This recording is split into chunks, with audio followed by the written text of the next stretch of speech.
Isang nagpakilalang hari at supremo ng isang grupo arestado ng PNP Anti-Cybercrime Group sa Laguna.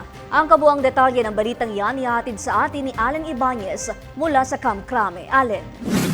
Hindi na nakapalag ang lalaking ito ng arestuhin ng PNP Anti-Cybercrime Group habang nagsasagawa ng isang pagtitipon sa Santa Rosa City, Laguna noong Marso 28. Ang modus niya, manghikayat na umanib sa kanilang grupo sa pamamagitan ng pagbili ng green at yellow cards na nakakahalaga ng 150 pesos hanggang 5,500 pesos. Ayon kay PNP ACG Director Brigadier General Wilson Asueta, nagpapakilalang sospek sa alias sa Supremo, Spiritual Wonder Boy at hari ng kanyang grupong Royal Kingdom of Maharlika at Royal Vanguard Transnational Intelligence Inc.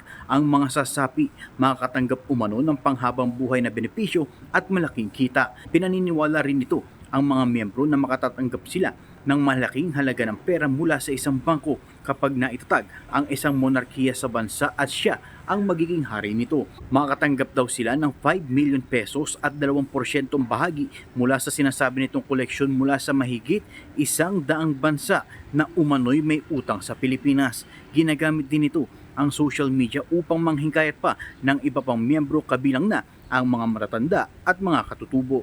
Inaresto si Supremo kabilang ang 14 na opisyalis ng grupo at naharap sa kasong paglabag sa Securities Regulation Code kaugnay ng Cybercrime Prevention Act of 2012.